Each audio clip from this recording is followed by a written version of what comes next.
Halo guys, selamat datang kembali di Republik Rupiah. Hari ini kita bakal ngomongin soal dominasi pasar Bitcoin ya, BTC secara market cap itu kan yang paling besar. Terus kita ngomongin soal kemungkinan adanya altcoin season. Nah, kira-kira kapan tuh? Dan ternyata kita bisa cari tahu metrik untuk mengamati kemungkinan altcoin season sama hubungannya dengan dominasi Bitcoin dan kira-kira kondisi pasar saat ini sedang seperti apa. Semoga harapannya nanti bisa bikin kalian jadi dapat ide untuk yang tertarik serok atau akumulasi altcoins untuk tahu timing yang tepatnya. Oke, let's go.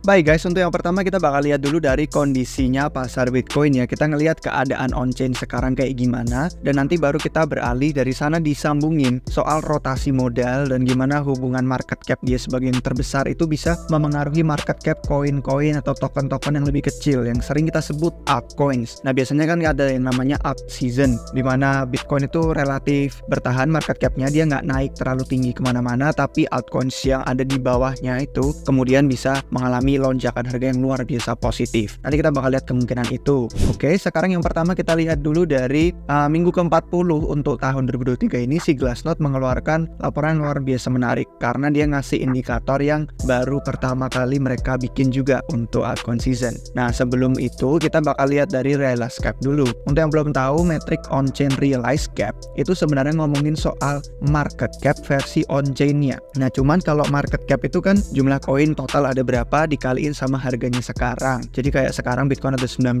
juta, bla bla bla dikaliin sama harganya sekarang yang ada di 27 ribuan. Nah, kalau misalkan itu market cap secara pasar terbuka spot, yang realized cap ini versi on-chain-nya. Jadi kayak modal orang itu berapa pas beli Bitcoin, terakhir mereka jual tuh di mana. Jadi seperti melihat di mana titik dia balik modal, apakah dia sekarang posisinya untung atau dia posisinya sekarang rugi. Nah, karena realized cap tuh berguna, kita jadi bisa ngelihat ketika masa-masa ada arus modal yang masuk luar biasa besar. Coba kita zoom in aja biar lebih kelihatan. 5 tahun kayaknya masih terlalu luas. Nah, kalau misalkan kita lihat ya, ini kan jelas banget pas arus modal tuh luar biasa masuk tinggi sekali, yang menyebabkan kemarin pas siklus bull run tahun 2021 itu kita bisa ngeliat refleksinya ya, cerminannya ketika lagi bearish arus modal keluar. Pokoknya mengikuti sentimen lah. Ketika arus modal itu benar-benar merah banget sampai dominan seperti ini, itu menunjukkan sentimen orang yang sudah berubah, bahwa mereka udah nggak yakin, spekulasinya berkurang, terus akhirnya mereka jadi nggak tertarik sama yang risikonya terlalu tinggi. Makanya daripada pengen nangkep pisau jatuh, ya udahlah mending dikeluarin dulu aja dari pasar kripto. Tapi setiap kali kita melihat adanya arus modal yang masuk, itu memengaruhi harga tentunya ya. Kemudian dari harga yang tercermin pada aset Bitcoin atau BTC yang market cap yang paling gede, itu nanti jadi nyambung tuh ke pasar altcoins. Nah, pasar BTC ini kalau misalkan kita lihat lanjut ya untuk keadaan on-chain yang berikutnya, kita balik lagi nih ke dashboard yang tadi itu ada yang bagus lagi. Nah, ini kita ngelihat bahwa supply yang dipegang oleh holder jangka panjang, yaitu dia kalau misalkan di Glassnode seingat saya minimum itu 155 hari dipegang. Kalau udah lewat dari itu udah terhitung sebagai investor jangka panjang. Tapi kalau misalkan dia di hari ke-156 langsung dijual, ya tentu dia langsung nggak masuk hitungan. Nah, dengan hitungan seperti itu kita bisa ngeliat bahwa supply jangka panjang itu terus bertambah banget sejak kemarin. All time high kan tentu orang-orang yang investor jangka panjang udah beli bertahun-tahun TP kan, karena dia memang tipe yang bagus, dijual pas dipucuk, makanya supply-nya berkurang. Tapi pas lagi masuk ke dalam dia beli lagi gitu kan. Terus pas kemarin bear dia beli lagi semakin banyak, dan pas selama 2022 dia menanjak bener-bener drastis banget nih. Kalian lihat ya, pas habis ATH terus ada Terra Luna, Teos Capital hancur, langsung dah itu menanjak banget, mereka serok pas di bawah. Bagusnya mereka gitu, investor jangka panjang tuh beli pas murah tapi dijual pas mahal. Ini pas mahalnya dijual, supply-nya berkurang, tapi pas murah dia beli. Nah, sekarang kita bisa melihat dia menanjak banget, jadi banyak sekali sampai hampir 76%, atau malah mungkin hari ini udah lebih karena kan berubah-ubah nih chartnya itu. Kalau nggak salah ini saya update sekitar setiap 1 jam, sedangkan tiap detiknya kan ada aja yang beli yang nambah. Jadi hampir 80% guys dipegang sama investor jangka panjang. Dan itu bisa kita ngelihat dari net position change-nya juga di sini, bahwa sekarang itu arus masuk Bitcoin orang yang pada beli BTC yang dari holder jangka panjang itu sekitar 50.000 BTC per bulan. Jadi bener-bener itu mayoritas ya koin BTC yang kita lihat sekarang dipegang secara on-chain oleh investor jangka panjang. Jadi secara umum kita bisa ngelihat ya bahwa pasar BTC itu tetap dalam wilayah likuiditas yang kering istilahnya. Kalau misalkan kalian lihat, ini ada beberapa video yang menarik yang sudah kita bikin sebelumnya. Kalau misalkan belum nonton, saya saranin untuk nonton karena lebih deep dive ke topik-topik tertentu. Yang ini nih, analisis Bitcoin 12 bulan ke depan. Nah, di sini tuh saya membahas gimana selama 12 bulan ke depan itu ada hubungannya sama arus modal yang semakin mengering, likuiditas yang mengering, volume transfer itu minim, terus aktivitas on-chain itu sangat rendah. Dan ternyata kita melihat dari metrik yang hari ini, saat ini, itu masih sama keadaannya. Ini sesuai sih sama fase hangover atau mabuk gitu kan, yang bikin orang-orang tuh apatis, jadi kurang peduli setelah bear market, dimana cuman hodler sejati Bitcoin aja yang tersisa, terus sedikit banget bala bantuan yang ada. Jadi hasilnya adalah pasar yang membosankan, sulit untuk menetapkan momentum ke arah yang mana yang jelas, itu jadi bingung, sideways terus, nggak menarik, dan tergoda untuk pergi keluar dari pasar dan nyerah. Tapi sering juga ada periode harapan, dimana candle hijau gitu ya, tiba-tiba itu kuat banget naik, melonjak, terus dibarengin sama koreksi pasar yang tiba-tiba bikin takut, bikin panik. Jadi kayak gocean ke atas ke bawah itu bakal selalu ada meskipun pasar lagi bosenin dan sideways secara umum. Kalau misalkan kita lanjut ngelihat di sini ada lagi hot supply. Hot supply itu artinya adalah supply yang dipegang kalau nggak salah ini kurang dari 1 minggu. Bener-bener orang tuh cuman jangka pendek banget, baru beli, minggu depan udah dijual lagi.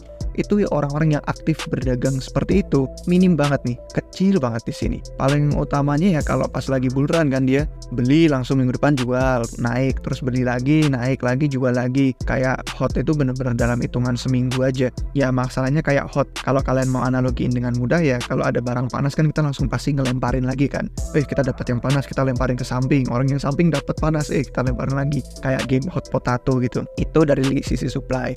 Jadi mendukung semua metrik-metrik ini. Bahkan dengan momentum volume exchange saja ya, kita melihat bahwa yang warna biru itu kan yang 1 tahun, terus yang satunya ini yang 30 hari atau sebulan. Nah, gerakan momentum yang sebulan itu aja lebih dikit daripada yang setahun, artinya sedang melemah. Jadi secara umum semua yang kita sudah bagiin di video-video sebelumnya itu cocok, sampai saat ini masih sesuai. Likuiditas kering, aktivitas on-chain rendah, orang-orang nggak tertarik, orang-orang merasa bosenin, gerakan harganya bikin sideways terus dan nggak menarik. Dan kalau misalkan kalian lihat di video yang mana ya ini, 28.000 kemarin. Oh ini sih bener yang ini yang baru 5 hari lalu, dimana kekuatan pasar Bitcoin BTC. Nah di sini itu sebenarnya ada bahasan yang menarik. Kalau misalkan kalian pengen, saya saranin nonton juga. 28.000 di video itu tampaknya jadi level resistance utama. Jadi level resistance utama yang dilawan oleh para bears, pengen bawa ke bawah, tapi yang sedang diperjuangkan oleh para bulls yang pengen ditembus ke atas. Gimana caranya biar kuat?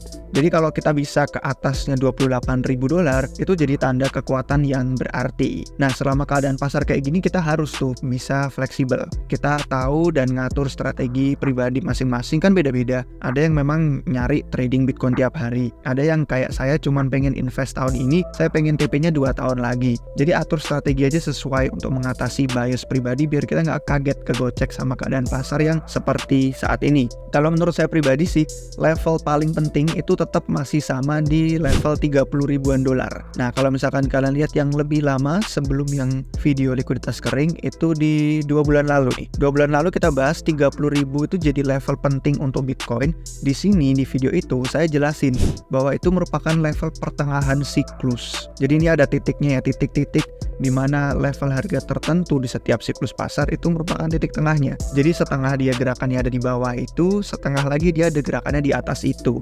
Kalau siklus 4 tahun, anggap 2 tahun ada di bawah, totalnya 2 tahun ada di atasnya itu. Jadi menurut saya tetap level terpenting di level 30.000 dolar BTC, dan itu jadi titik di mana rata-rata modal orang-orang ada di pasar Bitcoin saat ini. Itu sekarang yang kita lihat secara on-chain. Jadi nggak ragu lagi ya guys, pasar sekarang tuh mirip banget dengan tahun 2019. Secara umum tuh kita nggak kemana-mana, dan udah nggak kemana-mana lambat lagi gerakannya. Kayak seolah-olah ada kendaraan di jalan yang dia nggak ngerti dia mau kemana, tapi dia nutupin jalan gitu, lane hogger gitu. Terus kadang bisa aja nih ada lonjakan positif bikin kita optimis lagi, wah lanjut nih, asik buruan, candle hijau melonjak, terus tiba-tiba dikagetin ada koreksi mendadak yang brutal. Caranya survive ya yang tadi saya bilang, tetepin level pantauan kita. Entah yang tadi secara on-chain sama TA 28.000 atau yang menurut saya lihat ada di mid cycle-nya itu pertengahan di $30.000. Pokoknya kita pakai alat-alat tertentu untuk melacak, dan kalau saya suka on-chain karena bisa ketahuan di mana kekuatan sama kelemahan pasar, setidaknya untuk navigasi selama pasar itu masih sideways kayak sekarang. Nah, sekarang kita langsung lanjut yuk ke bagian yang serunya, yang sesuai sama di judul tadi kita bahas, tentang gimana hubungan dominasi Bitcoin itu berpengaruh sama alt season atau pasar altcoins, koin token yang lebih kecil. Nah, ini di sini kita ngomongin soal rotasi modal. Tadi di atas sudah ngomong soal realized cap, nyambung sebenarnya karena bukan cuma di pasar kripto aja guys. Semua pasar keuangan, semua pasar aset itu ada rotasi modalnya. Namanya rotasi modal tuh udah fitur semua pasar, dan di pasar kripto Bitcoin itu terus menunjukkan dominasinya ya. Dari sejak dia lahir, dia menjadi dominasi yang utama sebagai yang bergerak pertama, dan dia yang membangun keyakinan pasar altcoins. Kalau tadi kita bahas realized cap, tadi itu menunjukkan betapa berhubungannya dia dengan arus modal bersih. Ya, di awal tadi kan kita udah ngelihat kalau arus modal bersih artinya orang-orang lagi masukin duit mereka entah dari bentuk fiat atau dari bentuk lain untuk menjadi sebuah aset kripto. Dan kita udah pernah bahas chart ini sebelumnya. Ini merupakan chart yang saya suka banget untuk melihat alt season, karena ini namanya market realized value net capital change breakdown. Meskipun sulit nama bahasa Inggrisnya, intinya adalah dia melihat bagaimana rotasi modal itu berpindah dari Bitcoin, dari Ethereum, kemudian ke stable coins ya. Kalau misalkan kita lihat arus modal itu mengalir, yang pertama itu kan pasti ke BTC dulu karena dia gerak duluan. Kalian bisa ngelihat di sini ini, itu Bitcoin yang paling dominan, benar-benar gerak duluan, melonjak duluan, arus modal masuk ke sana. Orang pertama kali masuk ke pasar kripto masuknya ke Bitcoin dulu. Kemudian nanti kalau Bitcoinnya sudah terbang, gerakannya sudah naik tinggi dan mereka dapat profit lumayan, keuntungannya ini kita bisa lihat ya. Ini kan ada di atas, terus langsung turun drastis arus modalnya pas Ethereum naik. Jadi modalnya yang mereka udah masuk di sini, terus harganya naik, mereka untung, keuntungannya dimasukin ke Ethereum. Kemudian Ethereum arus modalnya jadi naik, dan Ethereum naik kemudian jadi mengikuti. Jadi gerakannya selalu Bitcoin dulu warnanya, terus baru Ethereum, terus baru yang bawahnya ini yang stable coins. Nah, kita ngelihat stable coins itu ketika orang-orang sudah keluar dari BTC, keluar dari ETH, dia masuk ke stable coins. Biasanya kalau secara on-chain dia pakai DEX, terus pada beli koin-koin, token-token yang market cap-nya lebih kecil. Dan ini terjadi ketika risiko itu sudah semakin meluas, orang-orang makin pede, makin yakin, berani deh ngambil risiko lebih. Akhirnya mereka spekulasi untuk masuk ke altcoins yang kecil. Makanya kalian selalu melihat nih dari siklus tuh urutannya sama terus, Bitcoin masuk, terus Ethereum ikut ke bawah, terus baru stable coins. Tapi kemudian pas Bitcoinnya sudah mereda, Ethereumnya jadi yang paling gila gerakannya, performanya, terus baru stable coins akhirnya ikut naik barengan dipimpin sama Ethereum, rajanya altcoins. Terus kalau sudah masuk bear ya semua juga sama di dalam bear market. Terus kalau misalkan kita lihat ini yang double top ya sebenarnya pas kemarin 2021 kan, ATH-nya yang sebenarnya menurut saya di sini karena dari metrik on-chain udah kelihatan di sini tuh cuman kayak double top yang tidak kuat sebenarnya sih kenaikannya itu. Cuman ya sama polanya. Bitcoin dulu, kemudian Ethereum, pas risikonya sudah makin berani orang-orang, terus baru masuk ke stable coins. Jadi ini kemudian sama, dan yang kita amati di awal tahun ini juga demikian rupanya. Jadi kalau misalkan kita lihat ya, ini semua berhubungan dengan definisi sebuah alt season. Alt season itu apa sih? Altcoin season itu adalah ketika satu, arus modal masuk ke dalam BTC itu harus positif. Kedua, modal yang mengalir masuk ke dalam ETH atau Ethereum itu juga harus positif. Terus yang ketiga, supply stablecoins itu harus bertumbuh. Jadi kita nggak bisa ngelihat altcoin season kalau tidak seperti ini kejadiannya. Tiga hal di atas ini perlu positif buat seluruh industri. Bitcoin harus kuat untuk mempertahankan pasar kripto. Terus Ethereum harus bisa mimpin biar altcoins lainnya berani untuk maju, untuk naik. Kemudian baru mereka masuk ke dalam stablecoins untuk nanti stablecoinnya ditukerin sama berbagai macam koin, token, altcoins, market cap rendah, micin lah, macam-macam pokoknya. Jadi inilah kenapa kita suka banget sih kalau misalkan ngelihat dari arus modal ini kelihatan jelas hubungannya ya antara duit yang baru masuk terus mengalirnya kemana berikutnya. Nah dari sana inilah model baru yang dinamakan indikator alt season yang ditunjukin nama Glassnode baru aja minggu ini. Ini menunjukkan periode-periode ketika risk on sama risk off. Risk on itu waktu orang berani untuk menjajal risiko yang lebih tinggi. Risk off itu ketika orang sudah mulai mengurangi ya risiko mereka dan keberanian mereka untuk spekulasi ke altcoins. Jadi kalau misalkan kita lihat, kita bisa zoom in aja. Ini di bagian sini ini jelas banget ya. Ketika dia titiknya itu indikatornya positif, artinya 3 hal di atas tersebut sedang terjadi. Ketika supply Bitcoin, supply Ethereum, supply stablecoin itu sedang sangat tinggi. Kemudian ini ketika tidak, dan ini ketika semuanya bener-bener lagi bearish dan lagi outflow bersih, bener-bener modal itu lagi keluar dari pasar kripto. Jadi dari sini kita bisa ngelihat ya guys, jelas sekali ketika pas kemarin 2022 itu kalau risiko udah hilang kayak Terra, Three Arrows Capital collapse segala macem, pasti udah langsung stablecoins duluan yang keluar karena dijual ke stablecoins dulu. Bahkan orang udah nggak mikirin untuk masuk ke Bitcoin atau ke Ethereum. Terus kalau misalkan kita lihat pas selama bull market, ketika Bitcoin sudah memimpin dan Ethereum ikutan maju, stablecoinsnya langsung melonjak juga. Dan dari sini orang akhirnya berani untuk beli, dan karena orang beli altcoin dengan market cap yang lebih kecil, Bitcoin Ethereum itu kan gede market capnya, keuntungannya jadi berlipat ganda kalau masuk ke yang market capnya kecil. Kayak sekarang nih, kalau saya punya duit 100.000 gitu kan, terus kayak saya masukin 100.000 itu ke sebuah aset yang nilainya 1 juta, pasti cuma nambahnya dikit banget gitu kan. Kayak belum tentu dia bisa menggerakkan pasar sampai cukup signifikan untuk bikin investor, wah ini bullish nih, ada yang serok banyak. Tapi kalau saya masukin ke 100.000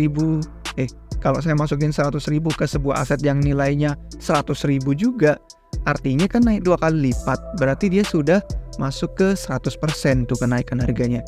Makanya alt season itu bener-bener perlu 3 hal di atas tadi terjadi. Bitcoin kuat, Ethereum kuat, dan dari sana baru keuntungannya mengalir ke stablecoins untuk mereka spekulasi masuk altcoins. Jadi secara garis besar kalau misalkan mau kita rekap, mau kita simpulin, topik untuk hari ini tuh sebenarnya bahas soal likuiditas saat ini di seluruh pasar aset digital masih sangat-sangat rendah. Dan kedua, hodler Bitcoin itu terus mendominasi supply. Mereka itu yang masih tersisa di pasar, yang menjaga koin itu tetap diem, bener-bener nggak ada orang baru masuk, dan nggak ada gerakan yang bikin mereka tuh pengen trading dalam jangka pendek, karena ya itu dia tadi, bosenin sideways. Terus yang ketiga, volume on-chain itu jatuh ke titik yang rendah banget dari hitungan siklus-siklus sebelumnya. Selama supply Bitcoin tuh semakin mengetat, banyak yang nggak diperdagangkan. Terus yang keempat, kita bisa menggunakan metrik-metrik seperti realized value ini, kemudian sama alt season indicator untuk bisa mengamati dimana ketika rotasi modal itu sudah mulai menunjukkan tanda-tanda kenaikan positif. Terus nanti kalau indikatornya sudah mulai menyala, baru kita bisa melihat bahwa oke, ini orang-orang sudah mulai berani nih untuk spekulasi ke dalam altcoins. Jadi sekian untuk hari ini guys. Kalau misalkan kalian pengen akses semua metrik dan chart yang ada di sini biar kalian bisa mengamati sendiri, belajar sendiri, kalian bisa cek link di deskripsi di bawah video ini. Itu ada daftar, kalau nggak salah diskonnya 10% untuk yang pengen subscribe ke Glassnode. Sebenarnya dia bikin akunnya gratis, cuman ada beberapa chart yang harus berbayar yang ada tulisannya T2 ini, Terminal 2. Bahkan yang Terminal 3 itu aja saya nggak punya karena yang professional enterprise itu jauh lebih mahal lagi. Tapi yang saya pakai, yang subscription biasa itu udah lebih dari cukup untuk melihat semua metrik yang kita bahas, sama seperti yang selalu kita tunjukin di YouTube RR. Oke guys, semoga bermanfaat videonya. Jangan lupa kasih jempol, jangan lupa subscribe biar nggak ketinggalan video baru dari kami. Sampai jumpa di video yang berikutnya guys. Cheers!